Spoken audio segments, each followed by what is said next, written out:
존귀하신 주님,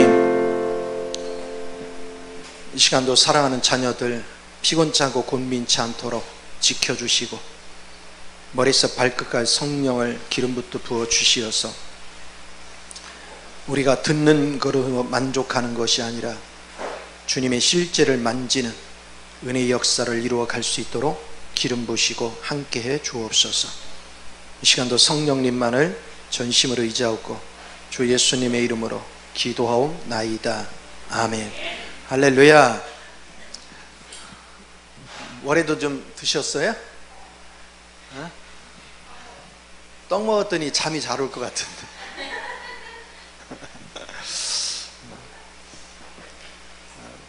잠 오면 자동으로 일어나서 옆에 서 있으면 돼. 딱 내가 알았어. 김정희 집사님은 서 있으면 아무 이상 없어. 자, 빌립보서 4장 12, 13절을 봅니다.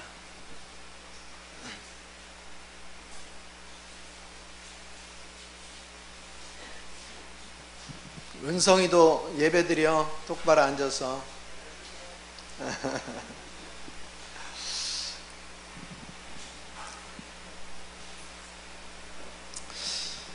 자, 한번 같이 읽어봅시다. 12, 13절. 자, 시작. 나는 비천에 처할 줄도 알고 풍부에 처할 줄도 알아. 모든 일 곧 배부름과 배고픔과 풍부와 궁핍에도 처할 줄 아는 일체의 비결을 배웠노라. 내게 능력 주신 자 안에서 내가 모든 것을 할 수 있느니라. 아멘. 뭔 얘기 같아요? 뭔 얘기 같아요? 오늘 아침에 기도하는데 그 생각이 들더라고요. 우리 예전에 많이 불렀 할 수 있다 하시니는 그러면서 할 수 있다 해보자, 또 안 되면 또 해보자 그랬단 말이에요. 그런데 말씀을 가만히 이제 묵상하고 하나님을 알아갈수록 할 수 있다 해보자, 그게 망하는 길이더라고요. 왜 그런지 아세요? 내 힘으로 긍정적인 사고방식을 가지고 으쌰 그러면 자아가 살아 죽어. 자아가 살아야 죽어요. 자아가 살면 안 되거든. 그래서 우리는 무엇을 하는 게 신앙을 잘 갖는 거냐? 나의 부족함, 나의 약함, 나의 부패됨, 이런 거를 주님 앞에 고백할 줄 아는 사람. 그 사람에게 하나님이 역사를 해요. 그래서 주님이 오시니까 약했던 나는 강해지고, 무식했던 나는 유식해지고, 무능했던 나는 능력이 나타나는. 그래서 여러분들은 그리스도가 어떻게 하면 살게 할 것인가, 이게 이제 굉장히 중요한 거거든요. 그러면 주님께서는 이제 여러분을 오늘 오전에 말한 것 같이 주님 앞에서 생활을 하려면 우리가 성막 생활과 제단의 생활을 해야 되는데, 그것은 우리 자아를 처리하고 타고난 성분을 처리하고 철저하게 아버지 영에 취해서 사는 그런 생활인데, 우리가 그렇게 순종을 잘하면 뭘 걱정을 해요? 그렇죠? 그리고 그걸 빨리빨리 깨달으면 뭘 걱정을 해요? 못 깨달으니까 뭐를 해야 돼요? 하나님이 작업을 해야 돼요. 그래서 하나님은 내면에서는 성령의 기름 부음으로 역사를 하시고, 밖에서는 성령의 징계를 통해서 역사하시는 거예요. 그래서 여러 방식으로 하는 모든 것들은 하나님이 첫째는 징계를 하고, 두 번째는 교육을 시키고, 세 번째는 깨트려요. 이 작업을 통해서 여러분이 옴짝달싹 못하고 주님을 의지할 수밖에 없는 삶으로 바뀌는 거예요. 그러니까 누가 성령 충만한 것이냐? 성령 충만한 사람은 자기를 요만큼도 드러낼 수가 없어요. 하나님을 알면 할수록 내가 무식한 걸 알아요. 하나님을 알면 할수록 내가 무능한 걸 알아요. 왜? 하나님 앞에 나를 비춰보니까 아직 멀었거든. 그런데 우리가 하나님을 모르는 사람들은 뭐냐면 아는 척을 해요. 내가 하나님을 이만큼 체험했고 하나님에 대해서 어쩌고 저쩌고. 그러걸라 여러분은 모르는구나 이렇게 하면 돼요. 여러분이 주님을 겪어보면 주님의 그 완전함 앞에 딱 서면요, 나는 내 가지고 있는 그 나의 모습은 명함도 못 내미는 거야. 그분의 능력 앞에 내가 딱 서면요, 그거 내가 능력이 있다고 말할 수 있는 게 아무것도 없어요. 그분의 지혜 앞에 나를 딱 세우면 지혜라고 말할 것이 없어요. 그분의 지식 앞에 내가 딱 서면요, 지식이란 말할 게 아무것도 없어요. 그러니까 주님을 만났다는 건 바로 그런 거예요. 주님을 만나면 내가 얼마나 형편없는 존재인가를 여러분이 인식하는 거예요. 그런데 중요한 건 성경이 계속해서 뭐라 하냐면 내가 할 수 없는 일을 자꾸 하래요. 그렇죠? 원수를 뭐 하래? 사랑하래. 오른뺨을 딱 때리길래 속이 시원할까? 이쪽이 때려. 여기 다 할 사람이야. 그렇죠? 근데 그게 우리는 안 된단 말이야. 섬기라고 하는데 그게 되냐? 안 되는데 우리는 된다라고 자꾸 생각을 해요. 근데 여러분이 이제 안 되니까 주님이 필요한 거예요. 안 되니까 주님의 십자가의 죽으심과 부활의 생명이 실제가 내 안에 적용이 돼야 돼. 이게 나타나야 돼. 이론적으로는 들었어요. 예수 그리스도가 죽을 때 우리도 같이 죽었고 예수님이 부활할 때 우리도 같이 부활했대요. 아니 백날 이론을 하면 뭐해요? 진짜 죽고 진짜 살아있어야지. 그러니까 그 진짜를 체험하기 위해서 하나님께 자꾸 엎드리는 거예요. 옛날에는요, 제가 목회를 할 때 진짜 열심히 했거든요. 여기서 저 목회할 때 진짜 적당적당 안 했어요. 진실로 정성을 다했고 최선을 다했어요. 한 사람이라도 제대로 깨우치고 변화시키려고 진짜 몸부림을 다쳤어요. 적당히 한 적 한 번도 없어요. 그런데 누가 열심히 했어? 내가 바꾸려고. 아무리 바꾸려고 해도 안 바뀌어요. 그러니까 나는 힘이 들어. 나중에는 지쳐. 어떻게 하죠? 이제 어느 날 아무래도 하나님이 나를 택한 게 아닌가벼? 아무래도 그만둬야 되려나 봐? 요게 이제 사단의 참수가 들어오죠. 그럼 포기하고 싶을 때가 계속 나타나죠. 근데 이제 깨닫고 나서 보니까 목회를 내가 하는 게 아니야. 주님이 하는 거야. 내가 하려고 하면 망해요. 아니 내가 남편 노릇도 똑바로 못하는데 여러분 아내 노릇 똑바로 하고 잘하고 있어요? 안 되잖아요. 근데 주님을 안 찾아. 이광환 집사님 남편 노릇 완벽합니까? 아니죠. 그럼 엄청나게 주님 찾겠네? 이 중요한 거야. 내가 안 되니까 내 안에 계시는 주님이 남편 노릇을 해줘야 돼요. 내 안에 있는 주님이 아내 노릇을 해줘야 돼. 돈 벌어보니까 쉽지 않아. 그러나 내 안에 있는 주님이 돈을 벌어야 돼. 그 주님을 의지해서 사는 법을 날마다 배워야 돼요. 바울이 왜 궁핍에 처하기도 하고 부유에 처하기도 하고 이 얘기를 왜 해요?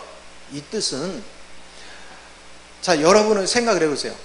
생활이 어려우면 조금 그래도 의식이 깨어있는 사람은 하나님 찾아요. 근데 찾는 목적이 어려운 문제 해결해 달라고 찾아요.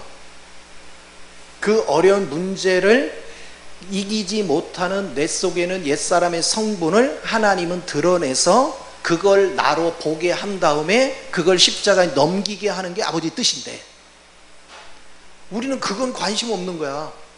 아버지 의도한 바는 관심이 없는 거야. 지금 없는 것만 생각하고 이거 채워달라고 기도를 해요. 그러니까 하나님 의도와 상관이 없는 거죠. 그래서 이제 자 물질이 이제 생겼어. 이번에는 물질이 생기니까 기도거리가 없어. 너무 편해서. 그래서 이제 하나님께 안 나와. 요리뺀돌 저리 형식적인 신앙생활로 바뀌어. 그러니까 하나님이 보실 때는 여러분은 문제를 안 주면 그나마도 하나님을 안 찾아. 문제를 안 주면 그 물질에 취하고 세상 즐거움에 취해가지고 그나마도 하나님을 안 찾아. 그러니까 문제를 줘야 돼. 그래야 그나마도 뭐 유괴 기도를 하거나 말거나 하나님 찾아요. 그럼 참 얼마나 불쌍해. 근데 지금 바울의 고백은 뭔지 아세요? 내가 궁핍에 처하도 나는 내 안에 계신 주님을 의지해 살았기 때문에 그것이 내게 영향을 끼치지 않았고, 내가 부유에 처해도 나는 그리스도를 생명으로 살기 때문에 이 부유와 나와 상관했다. 그래서 부자가 됐던 가난하게 됐던 내가 믿고 의지하는 분은 내 안에 계신 그리스도다. 그러니까 나는 이쪽으로 저쪽으로 치우치지 않는다. 그러면 그럴 힘은 능력 주시는 주님의 능력 안에서 나오는 것이다. 이걸 지금 얘기하는 거예요. 근데 우리는 막 좋으면 좋은 대로 힘들고 나쁘면 나쁜 대로 힘들고 참 얼마나 힘들어요. 여러분도 자식을 길러보지만 자녀들이 어려울 때는 또 어렵다고 해가지고 막 답답해가지고 막 뭐라고 하고, 그리고 좀 돈 좀 벌면 또 엉뚱한 짓 하고 돌아다녀서 또 답답하고 그러죠. 그래, 나도 여러분 볼 때 얼마나 답답하겠어요, 그렇죠? 근데 우리 주님은 또 얼마나 답답하겠어요? 그런 거예요. 그런데 우리의 관심은 그리스도를 중심으로 사는 법을 배우면 땅의 거가 좋건 나쁘건 관계가 없어요. 왜? 하늘의 것은 요동이 없거든. 하늘의 건 요동이 없어요. 그 주님을 알면서 뭐가 달라졌느냐? 내가 하나님 보좌 우편에 주님이 계셨다면 그분 안에서 살면 나도 그 안에 있는 거예요. 계시록에서 예수님이 인을 뜰 때마다 이 땅의 역사가 바뀌는 거예요. 이 땅에 있으면 주님이 심판에 내릴 때마다 고통이야. 근데 내가 주님 안에 있으면 인 뛰는 데에 나도 같이 있잖아요. 그럼 나하고 상관이 없잖아요. 근데 그거를 여러분이 자꾸 이제 느끼고 만지고 알아가는 거예요. 하나님은 이걸 가지고 테스트를 해요. 그래서 로마서 8장 28절에 이런 말씀을 합니다. 모든 것이 합력하여 선을 이룬다. 한 가지도 하나님이 모르는 일이 여러분에게 임하는 게 없어. 왜? 하나님은 머리털끝 하나까지도 세신바 되는 다 알아요. 여러분 형편과 처지를 잘 알아요. 지금 여러분에게 있는 거 하나님 허락 없이 이루어지는 거 하나도 없어요. 근데 그걸 허락해요. 우리가 볼 때는 하나님이 내 아버지라면 당연히 이런 문제를 없애야 되는데, 아니 내게 그냥 가도 끝이 없이 문제를 줘요. 그런데 여러분에게 한 가지 문제를 주면 나한테는 10가지 20가지 문제를 줘요.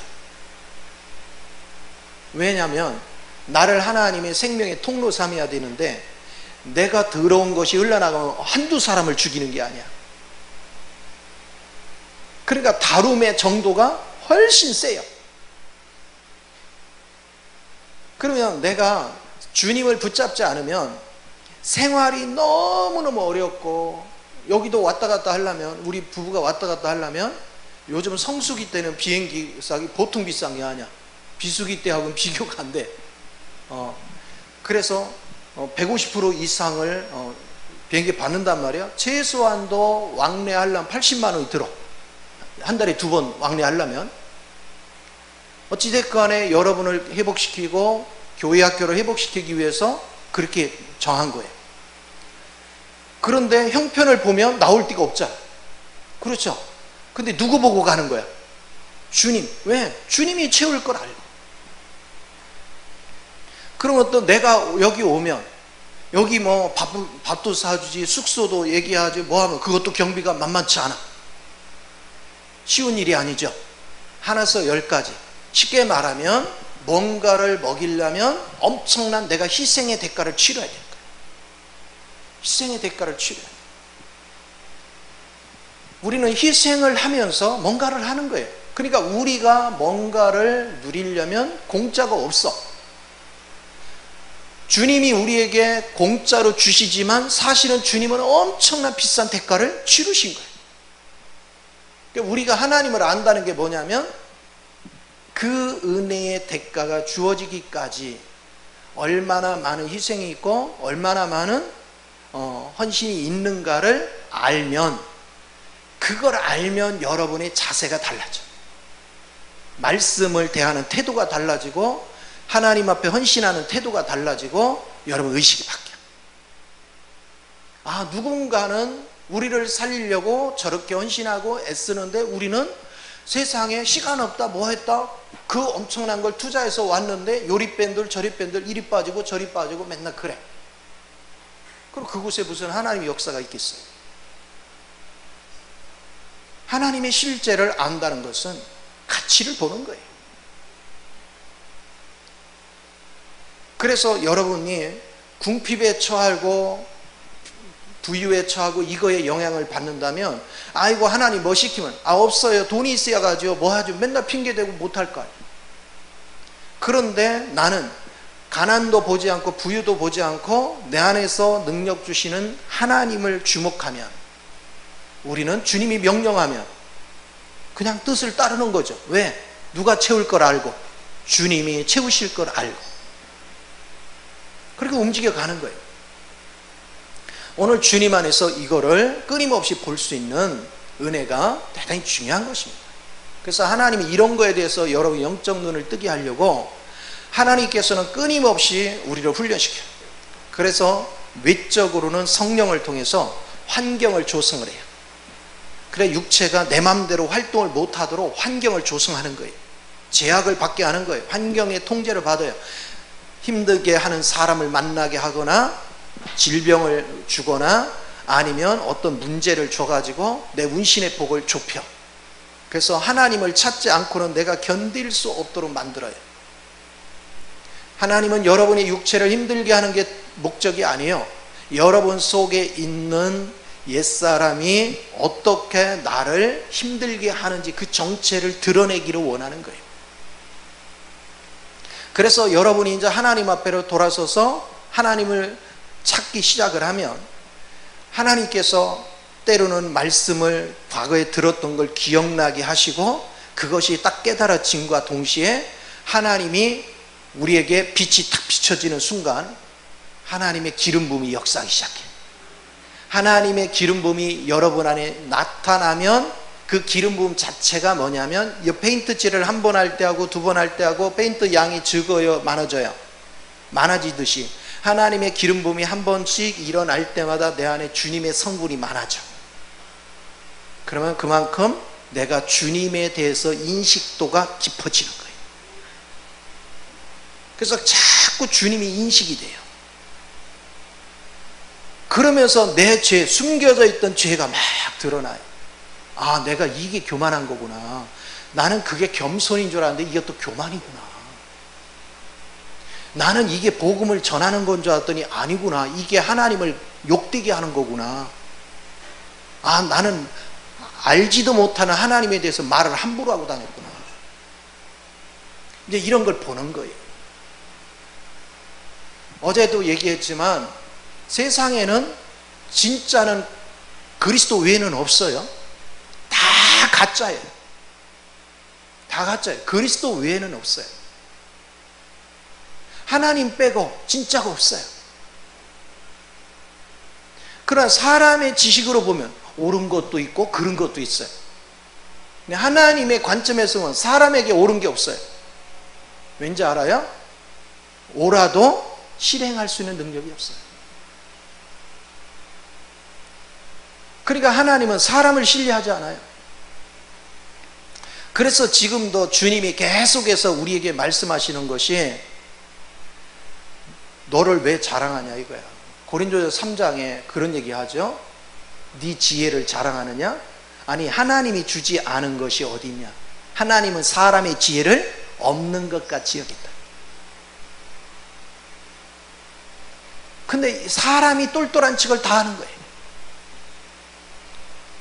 또 하나님이 말씀하시는 것이 네가 스스로 뭔가를 얻었다고 왜 착각하느냐? 하나님이 주지 않은 것이 한 가지나 있느냐? 하나님이 오늘도 공기를 마시게 하셨고 오늘도 이 땅에 살 수 있는 환경을 조성해 줬기 때문에 오늘 우리가 살고 있는 거예요. 하나님이 주시지 않은 게 아무것도 없어요. 하나님은 여러분을 얼마나 보배롭게 여기는지 몰라요. 여러분이 주님을 만나기를 원하고 주님 안에서 하나님이 주시고자 하는 축복을 여러분에게 다 주기를 원해. 그러면 여러분이 영적으로 깨달으면 먼저 여러분 주변 사람들을 섬기는 일을 게을리하지 않겠죠? 왜? 하나님의 그 마음을 내가 알았으니까. 그리고 아버지 뜻대로 내가 순종하다 하면 섬기지 않을 수가 없어요. 그게 하나님을 알아가는 거예요. 우리가 사탄한테 속았다는 것은 뭐냐면 자아가 하나님보다 더 하나님같이 연기를 합니다.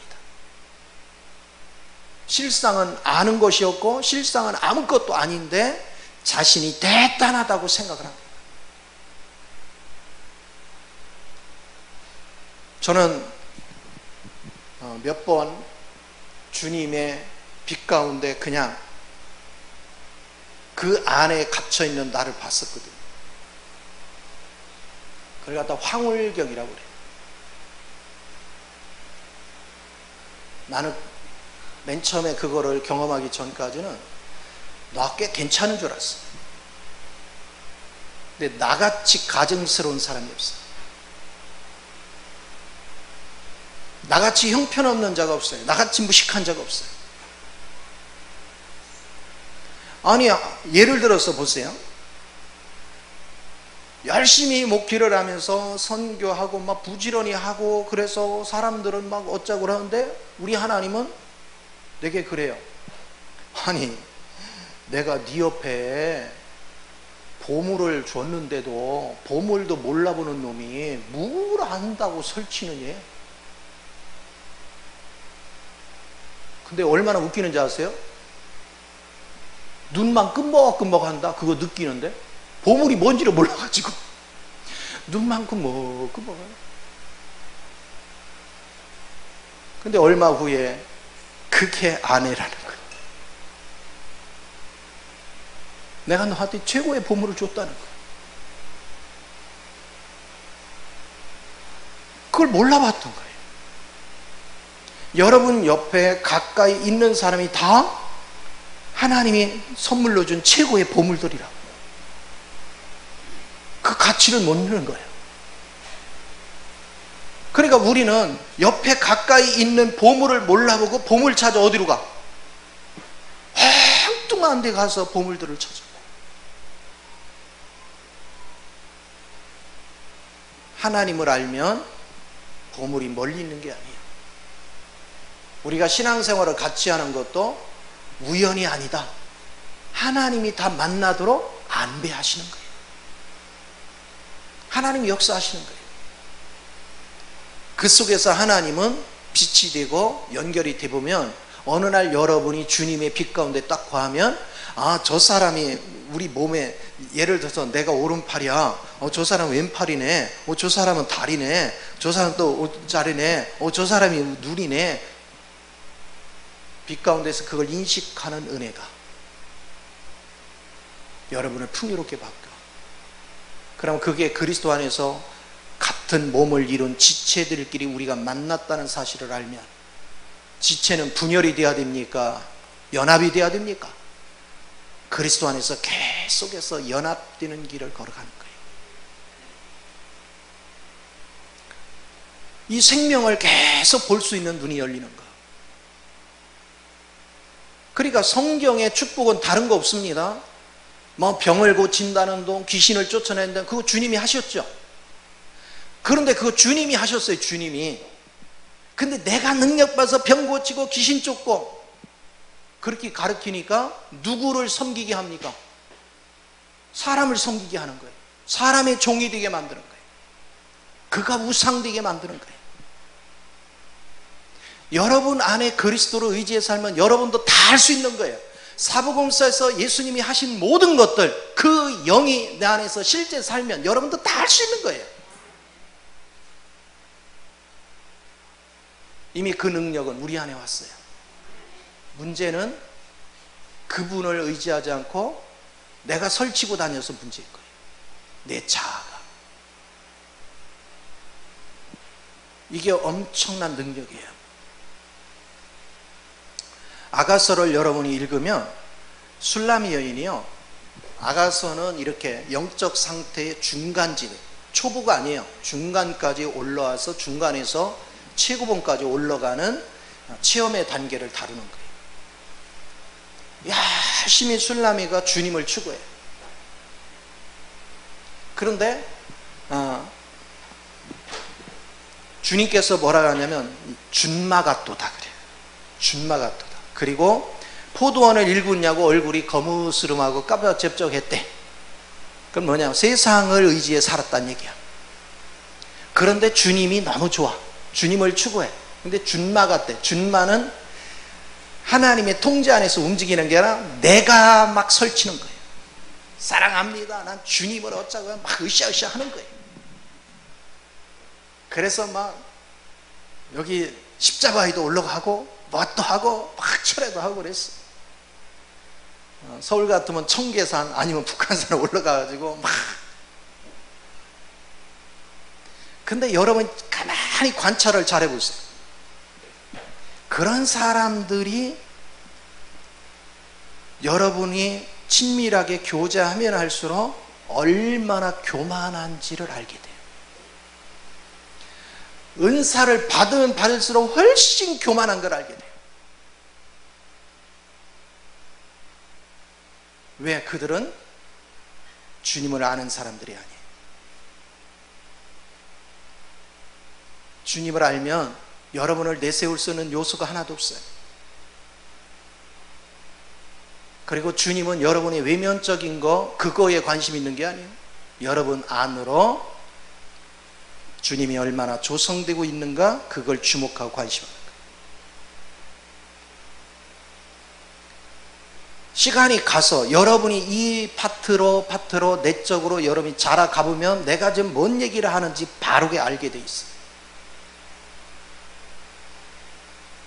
그러니까 우리는 영적인 실제를 어떻게 만져야 될지에 대해서 분명해져야 돼요. 근데 신앙의 깊이가 없는 사람들이 추구하는 것은 대부분이 뭡니까? 은사적인 거예요. 내가 능력받고 내가 뭐하고.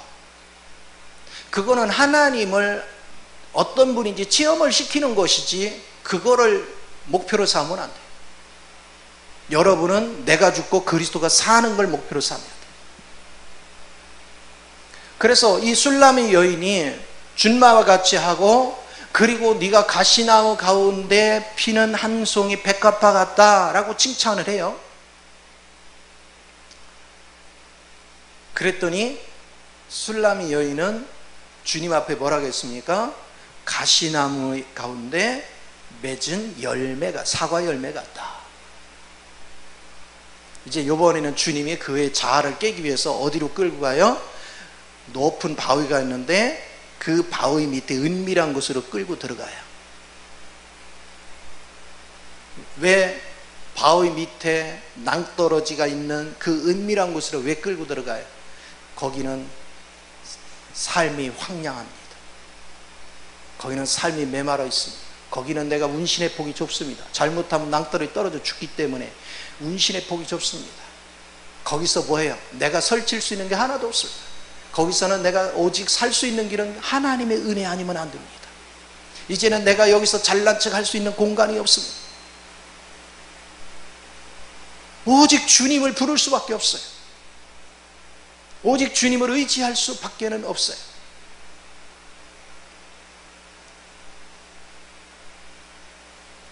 저도 자녀들을 이렇게 보면 이제 우리 아들 같은 건 이제 목사가 돼서 직접 설교도 하고 해야 되잖아요.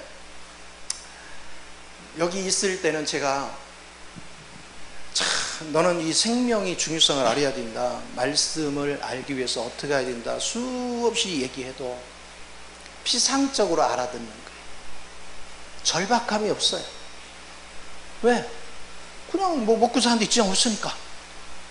근데 일본 가서 이제 막상 가니까 일주일도 안 돼가지고 신학교 강의를 하래. 다급해졌죠, 이제. 전화가 와. 또 우리 그 사돈 어른이 뭐 어디가 몸이 안 좋아서 시술을 하냐고 설교를 요즘 못해. 그래가지고 통증 때문에. 그러니까 이제 자기가 다 해야 돼. 일본말도 제대로 못하는데 다 해야 돼. 그러니까 말씀 준비를 해놓고 이제 자신이 안 서. 그러니까 어떻게 할까요? 나를 목 마르도록 찾습니다. 어떤 때는 막 통화가 몇 번이도 왔어요. 아, 뭐 하시냐고, 전화 안 받았냐? 왜 전화했는데 뭐가 급한데? 아빠, 내가 몇 시에 말씀 들어가야 돼. 그럼 오늘 내가 이거 준비하고 뭐 했는데 이게 무엇을 지금 얘기하는지 아빠가 보는 관점에서 한번 좀 설명을 다시 해달래. 이제 다급해지는 거야. 필요성을 느끼는 거야. 그러니까 지금은 한마디 하면 얘가 이제 열을 깨닫는 거야. 흡수를 하잖아. 집중을 하고. 과거에는 100마디 하면 한마디 들을까 말까고 그 실제를 만지는 게 뭔지 관심도 없어. 그러니까 무슨 얘기예요? 여러분이 막다른 골목에 가면 뭐 하게 된다? 간절히 찾게 되는 거예요. 그러니까 어쩔 수 없어요. 여러분을 하나님이 사랑하니까 여러분으로 하나님의 능력을 있게 해서 여러분 삶을 풍요롭게 해주는 게 아버지의 기쁜 뜻이니까 여러분을 메마르게 할 수밖에 없어요. 결국은 하나님의 사랑은 여러분을 메마르게 하지 않고는 여러분을 불러올 재간이 없어. 그래서 성령님은 모든 걸 동원하는 거야. 때로는 사람을 동원하고. 그러니까 걱정하지 마요. 막 남편이 힘들게 한다? 걱정하지 마요. 내가 남편도 막 힘들게 해서 뭐 못했는데 밖에 나가면 더 센, 남편보다 더 센 사람을 막 대여섯 명씩 붙여줍니다. 그래서 견디기 힘들게 만들어요.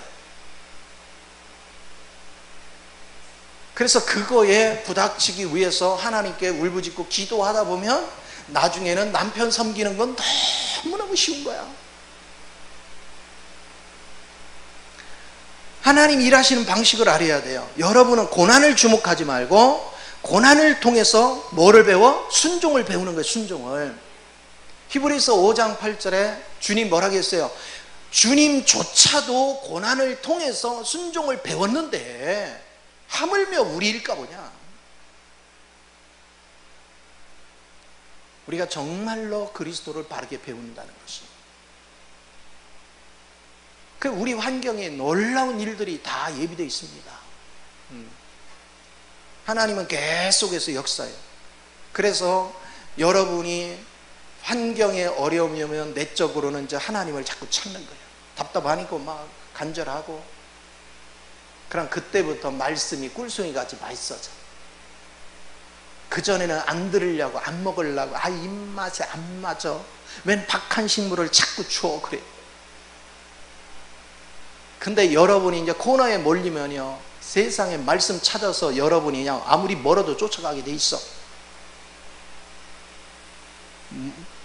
배가 고프거든요.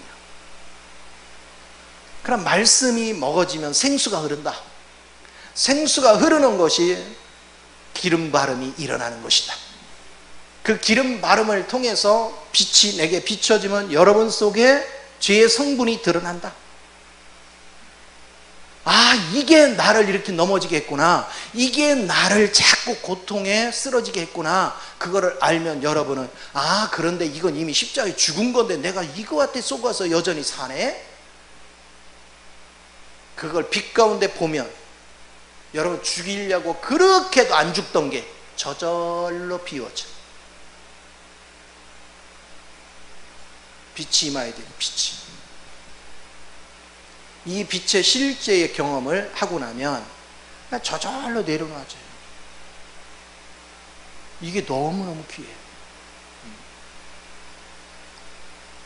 하나님의 이 보배로운 역사들을 여러분이 날마다 즐길 줄 알면 여러분 인생은 완전히 달라집니다.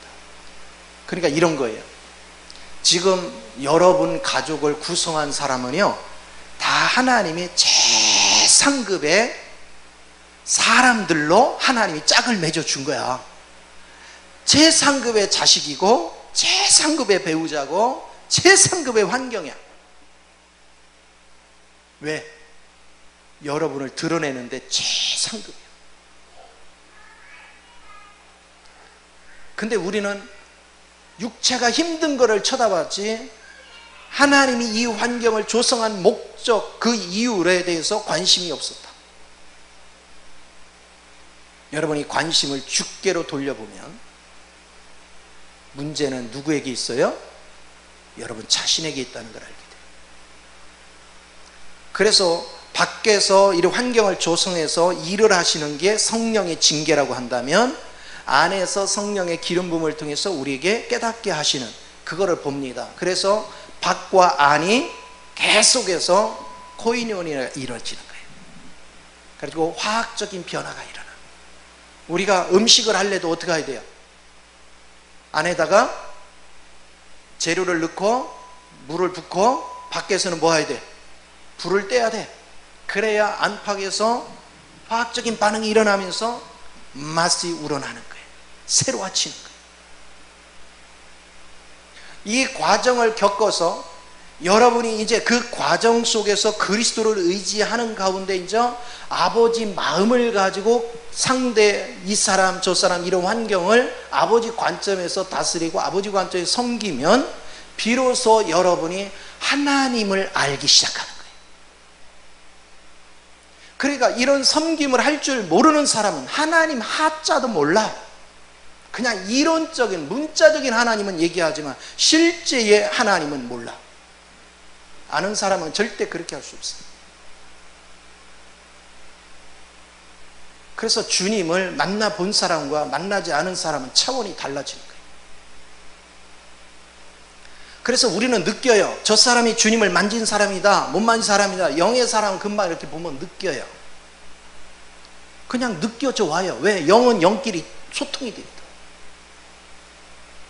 육은 영의 사람을 몰라보지만 영의 사람은 육을 알아보고 영의 사람을 알아봐요. 아, 저 사람 아직 육적이네, 아직 영적이네, 금방 알아봐요. 그러나 그거 가지고 그 사람은 판단하고 정죄하지 않아요. 어떻게 섬길까? 어떻게 도와줄까? 어떻게 깨우쳐 줄까? 관심이 거기 있죠. 그러려다 보니까 나의 약함이 자꾸 드러나죠. 여러분이 섬기려고 하면 마음같이 안 돼요. 그럼 내 약함이 드러나. 그래서 주님 앞에 내 약함을 고백하는 거예요. 끊임없이 나의 부족함을 계속 고백하는 거예요. 그러니까 하나님의 능력과 하나님의 은혜가 내게 공급돼서 불가능이 가능케 되는 역사로 이렇게 바뀌는 거예요. 이런 체험이 여러분이 반복될수록 하나님이 내게서 어떻게 일을 하시는가, 하나님이 나를 어떻게 변화시키는가, 하나님이 우리 삶 속에 어떻게 간섭하고 계시는가, 그거를 여러분 생생하게 아는 거예요. 그래서 요한복음 17장 3절에 영생이 뭐가 영생이래요? 여러분이 하나님과 예수 그리스도를 아는 게 영생이라. 그러니까 지식으로 아는 건 그냥 문자적으로 아는 건 아는 게 아니다. 이런 실제적인 체험을 통해서 그분을 내가 직접 경험한 그때 아는 것이다. 그리고 그 경험됐다는 얘기는 내 안에 그분이 바른 바가 됐어. 기름 바름이 됐어. 그렇기 때문에 그분은 나를 떠날 수가 없어요. 그 주님이 영생이거든요. 그러니까 나는 비로소 영생을 가졌구나. 내가 그 하나님을 여러분이 체험할 수 있는 은혜가 얼마나 중요한지를 우리는 날마다 봐야 돼요. 그래서 로마서 8장 28절에는 외적인 성령의 징계 관계에 대해서 모든 것이 합력해 선을 이룬다 하는 것이고, 요한일서 2장 27절에서는 여러분이 말씀을 기억하게 하고 그 말씀을 해석해주는 기름바람이 일어나는 현상을 쭉 얘기하고 있는 거예요. 그러면 자연스럽게 여러분은 이제 주님을 인식하기 시작해요. 주님을 느끼기 시작합니다. 그래서 하나님을 우리가 알아가는 건 하나님의 창조 세계를 통해서 성령의 기름 바르며 하나님의 창조한 세계 속에 감춰져 있는 하나님의 영의 실제를 보는 눈이 자꾸 열려요. 우리 가족 구성원 한 사람 한 사람 속에 하나님의 어떻게 저 사람을 움직이고 저 사람 속에 역사하는지가 보이기 시작해요. 그리고 성경을 통해서 이 성경 속에 담고 있는 것은 전부 다 사실적인 거야. 이미 예수 안에서 다 이루어진 사실적인 거야. 근데 나는 본 적이 없어. 그런데 이제 이 영이 작동을 하면 이 사실적인 세계 안으로 나를 이끌고 가서 그 세계를 보게 해. 모세가 창세기를 쓸 때 천지를 창조하는 거 봤어요? 못 봤어요? 모세가 본 적이 없어요. 근데 다 썼죠. 왜요? 그 영 안에 들어가서 보니까 영 안에는 시공간을 초월해 있는 거예요. 그리고 다 보는 거예요. 그 실제가 돈이 보이는 거죠. 왜 보여요? 모세가 보는 게 아니에요. 모세 있는 안에 역사하는 하나님이 그것을 펼치는 거죠. 그래서 기록할 수 있는 거예요. 만약에 모세가 자기 생각대로 기록했다면, 창세기를 기록했다면, 창세기는 성경이 아니죠. 하나님이 모세 속에서 역사해서 기록했기 때문에 이게 하나님 말씀이지. 우리가 고린도전 7장에 보면 바울이요, 결혼 문제를 다루는 글을 써요. 처녀가 결혼하는 것이 합당하다. 그러나 때가 임박함으로 혼자 살기를 원한다면 그대로 둬라. 뭐 여러 가지 얘기들을 해요. 근데 뭐라고 하냐면 거기에 이렇게 얘기해요. 이거는 하나님의 명령이라, 주님의 명령이라, 어떤 거는 이거는 주님의 명령을 받은 바 없지만 내가 권하노니, 이렇게 얘기해요. 그러면 바울이 권했어요. 근데 그러면 그게 어떻게 하나님 말씀이에요? 근데 우리는 말씀으로 받아요. 왜 그래요? 그 다음에 바울이 이런 얘기를 해요. 그러나 내게 하나님의 영이 나와 같으다고 나는 알고 있다. 그런 말씀으로 증파를 해요. 그 얘기는 뭡니까? 바울 자신이 누가 살고 있다는 거예요? 그리스도가 산다는 거예요.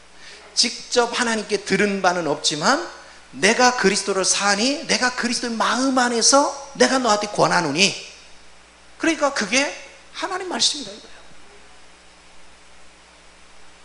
오늘 우리가 그리스도를 살고 그리스도 마음 안에서 말 한마디 한마디는 전부 다 하나님 말씀이 된다는 거죠. 그러니까 자기 생각을 따라 말하는 것은 사탄의 생각들이 섞여서 나오는 거예요. 그러니까 이걸 우리는 분별해야 돼요. 누가 말씀을 잘 전하냐, 그걸 쫓아다니지 마요. 내 안에 사시는 그분의 음성을 직접 듣는 훈련, 그리고 그 주님의 영을 따라서 직접 여러분이 섬김의 자리에 있고 주님과 동역하는 자리에서 체험한 그 하나님을 여러분이 누리며 살면 여러분의 삶은 날마다 새로운 세계를 보게 됩니다. 정말 놀라운 세계를 보기 시작해요. 어려운 환경을 보는 것이 아니에요. 이미 주님 안에 부유함과 주님 안에 조성됨을 우리는 보는 거예요. 히브리서 11장에 순교당한 사람들이 왜 자기가 순교를 당하면서도 주님을 부인하지 않았습니까? 그들은 영 안에서 이미 새 예루살렘 성을 미리 봤어요. 그래서 타협할 수가 없었어요. 주님 안에서 내가 오늘 순교 당하는 것이 하나님이 정한 뜻이라는 거예요. 마지막 시대에 사탄하고 거짓 선지자들하고 적그리스도가 나타나서 우리를 희유할 때 그냥 타협하면 매매도 할 수 있고 그냥 먹고 사는데 지장이 없이 있는데, 우리가 타협하지 않으면 이제 앞으로 매매도 못하고 살 수 있는 환경이 안 돼. 그러면 선택을 하라는 거예요. 네가 네 육신을 위해서 타협을 할래? 네가 차라리 오늘 순교를 당하더라도 하나님 편에 서 있을래? 하나님은 계속해서 그 말씀을 하는 거예요. 네가 내 편에 있을래? 반대편에 있을래? 내 대적으로 있을래? 금송아지 사건이 벌어졌을 때 모세가 내려와서 뭐라 했습니까? 하나님 편에 설 자는 내게 서라. 그랬더니 레위 지파가 왔죠. 그리고는 대적편에 있는 자들을 뭐하라? 사정없이 죽여라. 한번 상식적으로 생각해봐요. 반대편에 자기 엄마가 있을 수도 있고 자기 아버지가 있을 수도 있어요. 내 형제가 있을 수도 있어요. 그런데도 하나님의 명령을 따라 실행에 옮겨요. 오늘 이 시대도 똑같아요. 왜? 우리 한 가족 속에도 의식이 다릅니다. 세상을 중요시 여기는 의식이 있고 하나님을 중요시 여기는 의식이 있습니다.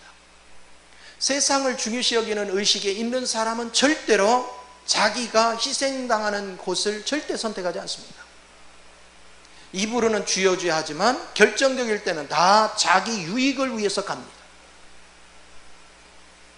그러나 하나님 편에 있는 자는 어떤 수모를 겪고 어떤 어려움이 있어도 하나님 편에 서 있습니다.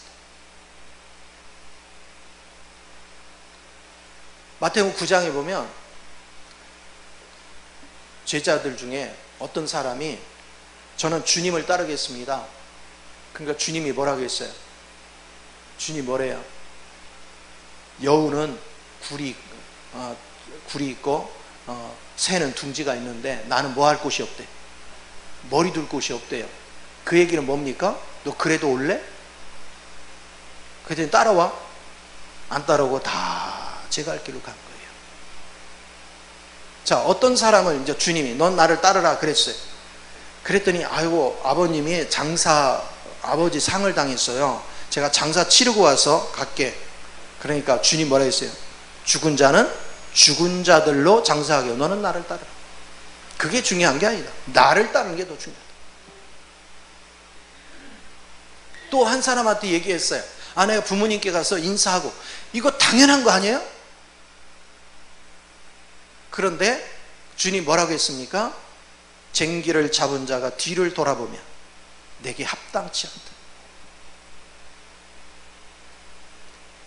그런데 이게 이론으로는 안 된단 말이에요.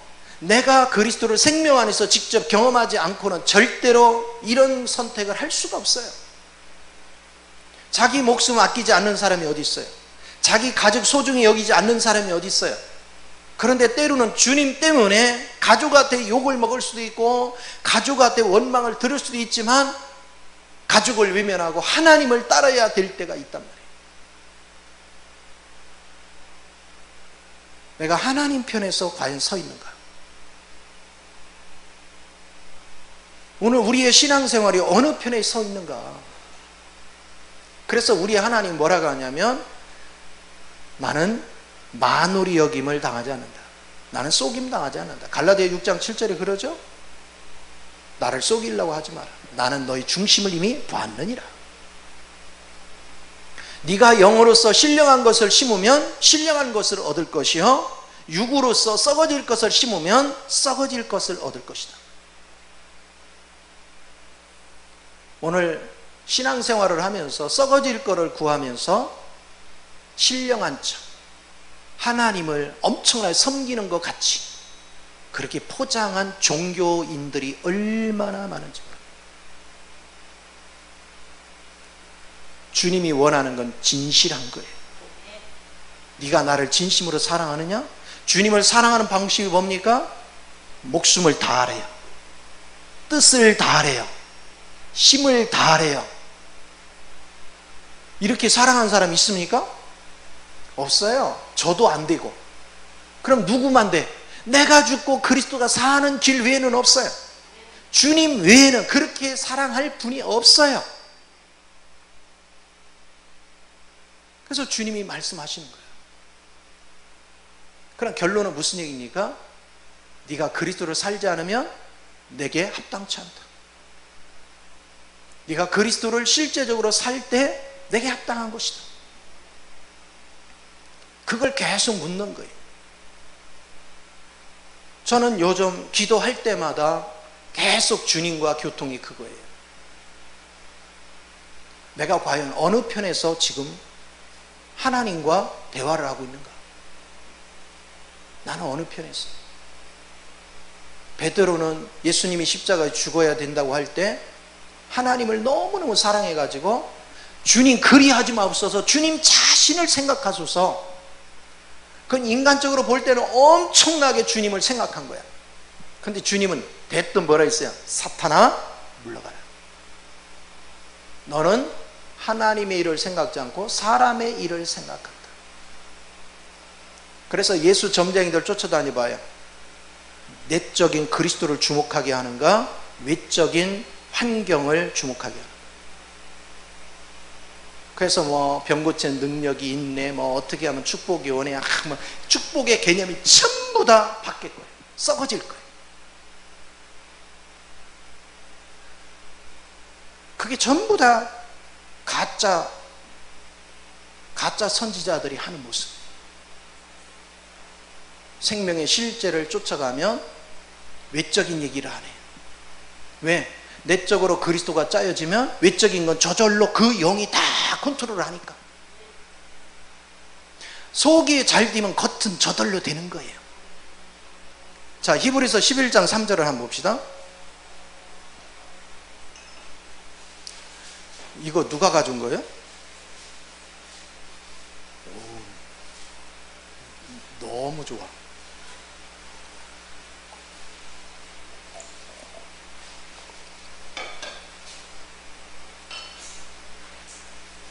그리스도 향기가 나와.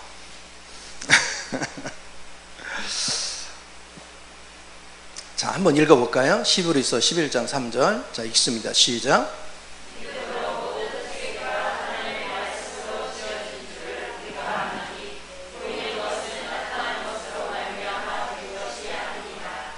보세요. 보이는 것들은 다 여러분 눈으로 보여서 된 걸로 나타난 게 아니고 보이지 않는 어떤 생명을 통해서 나타난 거예요. 그러니까 우리는 무슨 눈이 열려야 돼요? 보이지 않는 세계를 보는 눈이 열려야 되는 거예요. 오늘 영적으로 하나님을 본 적이 없는 사람은 사람의 외모를 보고 얘기를 해요. 그러나 보이지 않는 생명을 본 사람은 외모를 보고 말하는 게 아니에요. 저 안에 심겨진 그리스도를 보고 얘기하지. 어차피 외적인 그것은 십자가에 끝난 거예요. 왜 거기에 신경 써? 우리의 신경 쓸 것은 심겨진 그 그리스도가 어떻게 잘 자라게 할 것인가. 그래서 우리 육체가 오히려 거름이 돼서 그 그리스도를 어떻게 하면 잘 성장하게 할 것인가. 여기다 초점을 둬야죠. 우리가 신앙생활을 바르게 하면 그리스도가 자꾸 장성한 분량으로 자라면 여러분의 시야가 자꾸 외적인 걸 보는 게 아니라 보이지 않는 생명을 보는 눈이 자꾸 열린단 말이에요. 자, 그러면 보이지 않는 생명의 세계가 딱 보이기 시작하면 거기는 문제가 있다 없다? 영의 세계는 문제가 없어요. 우시야 죽던 해에 우시야가 큰 왕이었어요. 큰 나라를 이루었어요. 갑자기 그 양반이 죽으니까 이게 큰일 났어요, 나라가. 그래서 하나님께 기도했죠. 하나님의 보좌를 보니까 여기는 지금 막 불안해하고 걱정했는데 하나님 보좌를 보니까 창화로다 찬양하고 있어요. 세상에 그렇게 고요하고 그렇게 평화롭고 그렇게 거룩하고 그렇게 아름다운 곳이 없어. 거기는 문제가 하나도 없어요. 그때 자기 죄가 보였어요. 자기가 말한 것들이 얼마나 거짓된 말이었는지를 봤어요. 그래서 내가 부정한 중에서 내가 말을 섞었다는 거예요. 그게 범죄라는 거예요. 알지도 못하는 말을 함부로 했다 이거예요. 그 자백하니까 주님이 천사를 보내 숯불로 지져버려요. 그러니까 아버지 음성이 들려. 그때 아버지 마음속에 뭐가 있었습니까? 하나님의 말씀을 바르게 전하지 사람이 없어가지고 사람 영혼들이 저 지옥불을 향해서 가는 모습을 보니까 아버지 마음이 찢어지게 아파. 그걸 보면서 주님이 누구를 보낼까? 보낼 사람이 없는 거예요. 사람들마다 자칭 주의 종이라 하는데 전부 다 하나님과 아무 상관없는 자기 생각을 따라서 자기 관점에서 예언하고 자기 관점에서 말을 해요. 그래서 우리가 에스겔서 13, 14절에 거짓 선지자들은 자기 생각을 따라 말한다. 그런 자들의 현혹되는 것들을 계속 보는 거예요. 이사야가 이걸 보고서야 뭐라고 했습니까? 주여 나를 보내소서. 그러니까 주님이 뭐라고 했습니까? 내가 너를 보내는데 그 백성들은 봐도 보지 못할 것이요 들어도 듣지 못할 것이요. 내가 그런 백성한테 너를 보내는데 언제까지입니까? 그랬어요. 그랬죠? 그랬더니 다 잘라나가고 둥치만 남겨두리라. 뭔 얘기를 합니까? 육적인 것에 가리워져서 아버지 음성이 안 들려요. 보이지를 않아요. 그래서 그거를 전부 다 잘라내고 제거하고 구루터기만 남기는 거예요. 그래서 하나님이 거기다 새 생명을 불어넣는 거예요. 그리고 새롭게 그를 자라게 하는 거예요. 새로운 영혼으로 깨우는 거예요. 그걸 할 수 있는 자가 있느냐는 거예요. 영혼을 심령 안에서 새 생명으로 새롭게 할 수 있는 그런 아버지의 뜻을 알고 그 실제를 알고 그 실제를 전하고 그 실제 속에 같이 섬길 수 있는 자가 있느냐는 거예요. 하나님은 지금 그런 사람을 찾고 있는 거예요.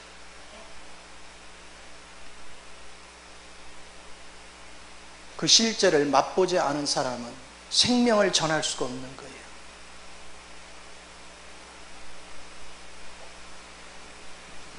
여러분은 어느 날 귀신 쫓아내고 병 고치고 뭐 한다는 사람들이 하나님 앞에 심판대 앞에 다 서는 모습을 볼 거예요. 하나님은 생명을 중시합니다. 생명의 실제가 변화되고 삼위일체 하나님의 능력이 여러분 삶을 지배하도록 이끌어 가시기를 원하는 거예요. 하나님은 껍데기를 바꾸는 게 아니에요. 속을 바꾸는 거예요. 속을 새롭게 하는 거예요. 생명 자체를 완전히 새롭게 하는 것입니다. 이게 얼마나 중요해요. 우리 다솜이 공부하려니까 쥐가 나지 머리에서. 아이고 쥐가 나요 쥐가. 그래서 바쁘기는 뭘 바쁘대요? 그쵸? 모르는 걸 깨달으려니까 바빠. 그런데 그리스도로 싹 바꾸면 주님이 더 자세히 속에서 알게 해줘. 어떤 강의를 딱 하면 하나님은 내면에 그 밑바닥까지 쫙 펼쳐서 알게 해줘. 그러니까 얼마나 귀해요. 옛날에 조지영 목사님 그 목사고시 봤잖아요. 답을 너무 잘 써가지고 떨어질 뻔했어. 그래가지고 뭐라 하냐면 답을 너무 잘 써서 이제 내 제자라고 하니까 카트를 못하고 재시험 보라고. 어떻게 했어? 가르쳐주고 우리 스타일에 맞춰서 설명을 써달라고. 이해를 못해. 우리가 전하는 이거를. 틀린 건 아닌 걸 알아. 그런데 이걸 이해하지를 못하는 거야. 그러니까 적당히 좀 쓰지 그냥 빽빽하게 써가지고. 그래서 너무 잘 써서 2번 시험 못 써. 뭔 얘기인지를 잘 알아야 돼. 여러분 이 시대에 하나님의 생명을 터치하고 그 생명 안에서 아버지를 얘기하는 사람이 거의 없다는 사실이에요. 참 진리가 뭔가, 참 길이 뭔가, 그걸 볼 줄 아는 거. 사람들은 다 자기 의를 따라 믿어요.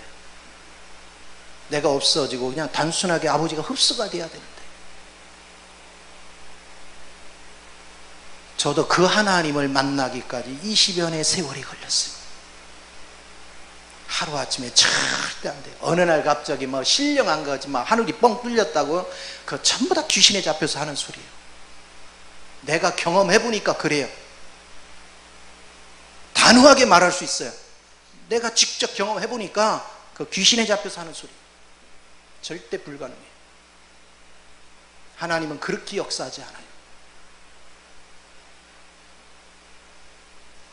바울도 다메섹 도상에서 하나님을 제대로 만났지만 날마다 뭐 한다고 그래? 날마다 내가 죽고 그리스도로 짜여져 갔던 거예요. 근데 막 오늘날 바울보다 훨씬 신령한 사람들이 너무 많아.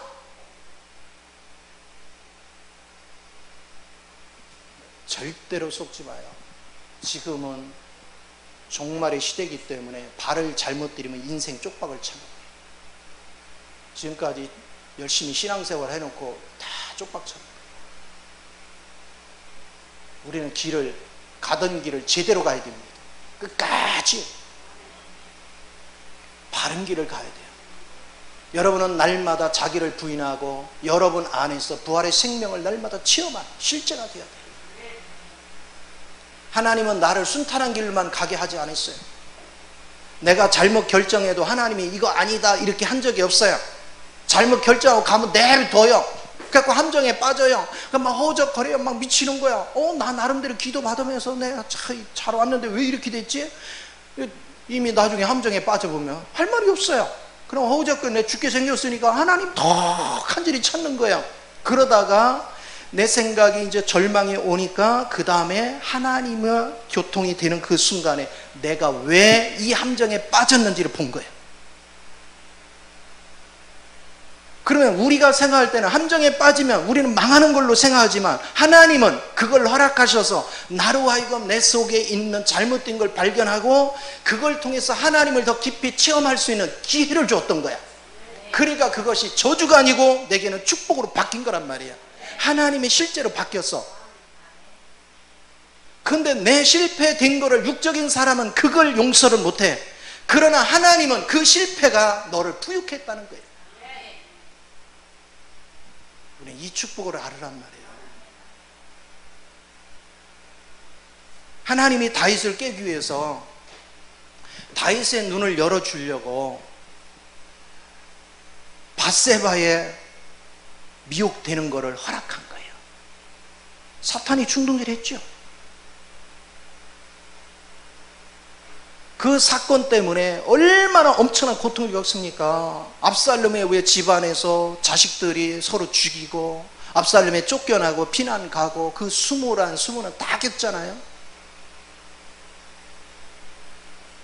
근데 그 안에서 누구를 얻어요? 솔로몬을 얻는 거예요. 그게 하나님의 성전 재료야. 사람이 다 사람이 아니라는 거예요. 그 환경 속에 딱 집어넣고 나니까 압살롬 편에 서는 자, 그래도 다윗 편에 서는 자가 쫙 갈리는 거예요. 알곡과 쭉정이가 쫙 갈리는 거예요. 누가 하나님이 지목하는 자인지를 보게 하는 거예요. 누가 진짜인지를 보게 하는 거예요. 그래서 가짜들을 싹 정리하고 자식한테 진짜들을 딱 물려주니까 자식이 튼튼하게 기반을 닦아가는 거예요. 그리고 인구조사 때도 사탄이 충동질을 해서 함정에 빠지게 해요. 그래서 7만 명이 죽습니다. 순식간에 전염병으로. 근데 하나님이 시키죠. 번제들의 번처를 가지고 그 경계선에 서라. 전염병 경계선에. 아마 내가 알기로는 3일 전염병을 구했는데 한나절도 안 돼서 하나님이 풀어줬을 거예요. 그리고 그 선자리가 뭐가 돼요? 그게 아라우나 타작마다 쉽게 말하면 하나님 성전터가 되는 거예요. 뭘 가르쳐줘요? 오늘 신약적으로 얘기하면 그리스도가 우리의 성전의 터입니다. 그리고 우리 한 사람 한 사람이 그리스도 영으로 채워진 사람들이 하나님의 건축 재료가 되는 것입니다. 그러면 하나님의 건축자로 쓰려면 영혼들을 바라볼 때 무엇이 터전이 되고 무엇이 건축 재료가 되고 있는가, 그 영혼을 보는 눈이 네가 열려야 된다는 거예요. 그거 열어주려고 하나님은 실패를 경험시키는 거예요. 잘못된 걸 경험시키는 거예요. 여러분이 실패가 없으면 절대 주님을 몰라. 우리 차유산 요즘 얼굴에 은혜살이 붙잖아요. 그쵸? 내가 그 세계 뉴스를 봐서 아는데 차유사님이 보통 분이 아니래요. 자아도 뛰어나고 타고난 성부도 뛰어나고, 그래서 모세의 옛모습, 야곱의 옛모습을 합세하면 차 집사님이 된대요.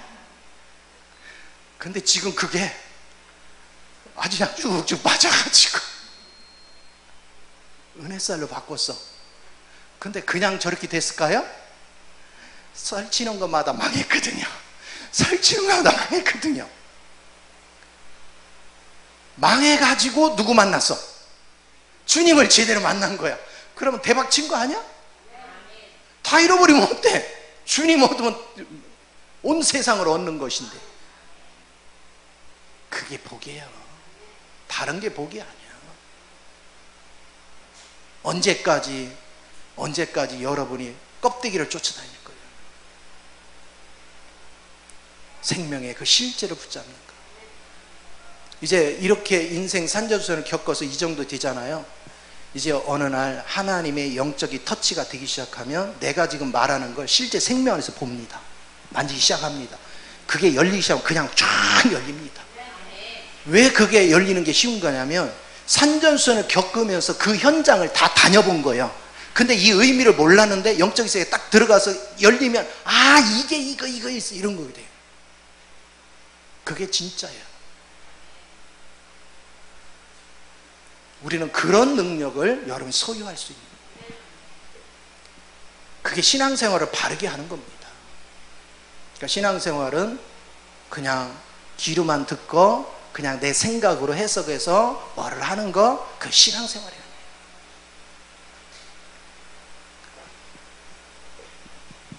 제가 이만큼 깨닫기까지는 많은 실패를 경험했고 많은 오류를 경험했고 많은 욕을 먹어봤고 수없이 억울한 누명도 쓰고 수없이 힘든 과정을 거쳐왔어요.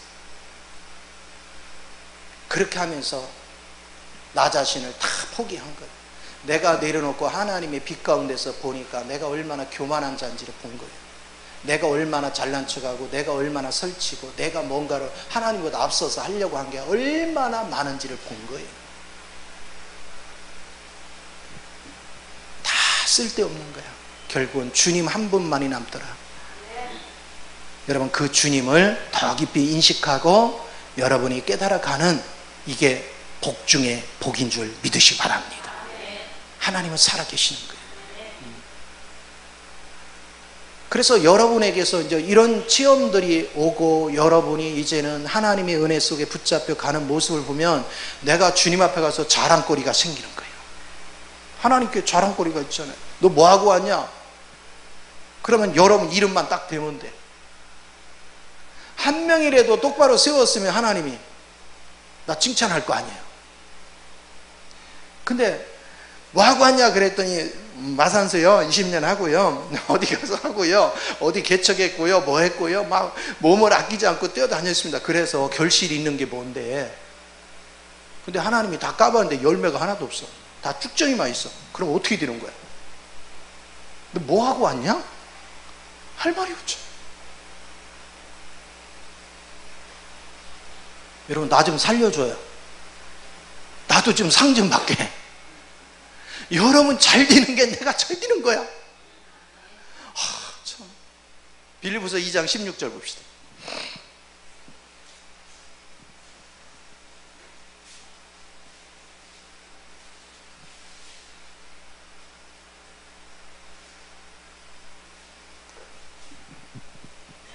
자, 한번 읽어볼까요? 자, 시작. 생명의 말씀을 밝혀 나의 다름질이 헛되지 아니하고 수고도 헛되지 아니하므로 그리스도의 날에 내가 자랑할 것이 있게 하려 함이라. 보세요. 여러분이 이제는 생생한 하나님을 체험하면 하나님에 대해서 말할 수 있어요, 없어요? 있죠. 이게 살아있는 생명의 말씀이에요. 이 말씀을 밝힐 수 있으면 나는 이제 여러분 주님 앞에 가서 내가 다 얘기한다니까. 너 뭐하고 왔냐? 차입사님 보세요. 왜 이렇게 길게 말 안 해? 그럼 간단한 거 아니에요? 여러분이 전부 다 그런 대상이 됐으면 좋겠어요. 아니 내가 상 타는 게 그렇게 기분이 안 좋아? 왜들 그렇게 말씀에 안 잡히는 거예요? 자, 만보로 곱게 써야 돼. 내가 상 받는 걸 기뻐해야 돼. 아멘? 그러면 여러분도 상을 받잖아. 우리 정말로 신앙생활을 형식적으로 하지 말고 정말 살아있는 말씀을 하자. 실제가 되는 것이 뭔가, 이것을 우리가 깊이 봐야 돼요. 그리고 여러분 이걸 알아야 돼. 이 생명의 실제로 가면 여러분을 그렇게 좋다고 하는 사람이 하나 둘 욕하고 떠나. 왜? 그들은 세상을 사랑하는데 세상에서 내 짝이었는데 어느 날 갑자기 영 안 통해. 이게 모르는 영이 있다는데 어쩜 뭐 하나님 만나는데 이렇게 가. 그러니까 쟤 변질됐어, 뭐 했어, 이상해졌어, 그러면 다 떠나는 거예요. 마지막에 내 옆에 있는 사람 거의 없어. 바울이 마지막 때 죽기 전에 뭐라고 한 거예요? 내게 남은 자가 디모데밖에 없다. 다 떠나요.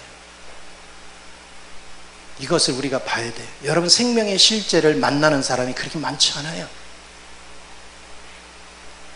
근데 그 많지 않은 사람이 많지 않다니까 아이고야 그냥 꿈도 꾸지 마자. 그렇게 행동해야 돼. 그 많지 않지만 그 주인공이 내가 돼야지. 그런 욕심을 좀 가져요.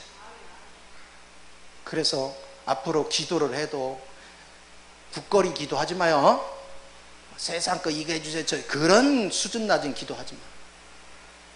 이제 기도는 나의 약함을 고백해. 하나님, 주님이 말씀을 통해서 이걸 원하시는데 제가 할 수 있는 게 없어요. 주님의 전적인 은혜가 필요합니다. 내가 안 좋은 것이 느껴지고 만져지지만 이거 죽이는 것도 내 마음대로 안 돼요. 이미 주님이 십자에서 처리한 실제를 나로 보게 하시고 그것을 비우고 그리스도의 부활 안에 나도 짜여지고 조성되게 하옵소서. 이 작업으로 계속 여러분이 기도 생활을 하면 하나님이 틀림없이 여러분 인생을 바꿔주실 줄 믿습니다. 그래서 시간이 갈수록 막 광채가 나야 돼. 우리 보면 막 빛이 확 비쳐야 돼요. 무슨 코로나 이런 거 뭐 신경 써. 그냥 여기에 우리 영광이 딱 임하면요 모든 어둠이 다 물러간다니까. 귀신이 한 길로 왔다 몇 길로 이글 길로 도망가고 악한 것이 범접도 못하는 그런 우리 모두가 되어야 될 줄 믿습니다. 조용히 눈을 감으시고 오늘 말씀을 잘 생각하며